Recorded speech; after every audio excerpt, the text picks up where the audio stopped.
ஆனால் தாய் பாவலன் நம் பாட்டன் பாரதி என்பதை மறந்துவிடக்கூடாது.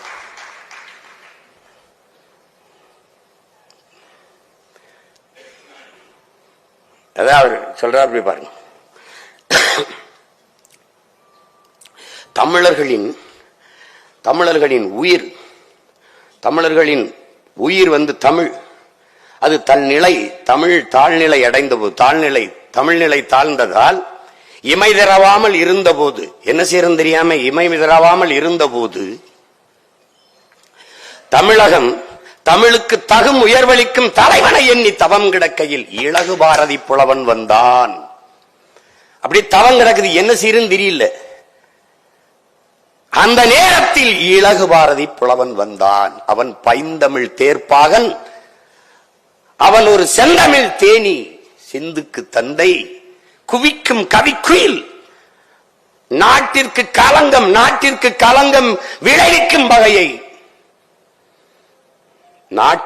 நாட்டினை கவிழ்க்கும் வகையை கவிழ்க்கும் கவி முரசு, நீடு துயில் நீக்க பாடி வந்த நிலா, காடு கமலும் கற்பூர சொற்கோ, கற்பனை ஊற்றாம் கவிதையின் புதையல், திறம்பாட வந்த மறவன், புதிய அறம்பாட வந்த அறிஞன், நாட்டில் படரும் சாதி படைக்கு மருந்து, மண்டும் மதங்கள் அண்டா நெருப்பு அவன்.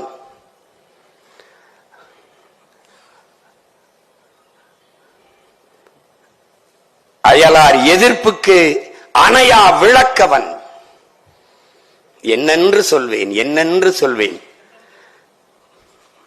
தமிழால் பாரதி தகுதி பெற்றதும் தமிழ் பாரதியால் தகுதி பெற்றதும் என்று புரட்சி பாவலர் பாடுவார்.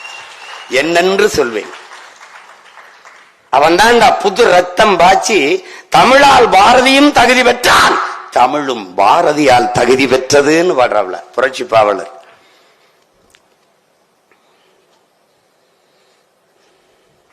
களை மண்டி கிடந்த கனித்தமிழ் மொழியில் களை நீக்கி வடித்த கவிஞன் பாரதி, இருள் சூழ்ந்திருந்த வையம் முழுதும் எழக்கதிரான இளைஞன் பாரதி,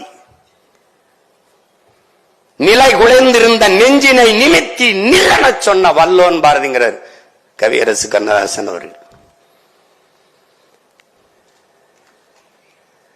இது ஒரு கொடுமையான நாடுதான். தனி ஒரு மனிதனுக்கு உணவில்லை என்றால் ஜகத்தினை அழித்திடுவோம் என்று பாடிய பாரதியை பட்டினி போட்டதுதான் நம் பாரதம் என்பதை பைந்தமிழ் இனப்பிள்ளைகள் மறந்து விடக்கூடாது. நம்மள மாதிரி ஒரு தோழ சமூகம் உலகத்துல கிடையாது.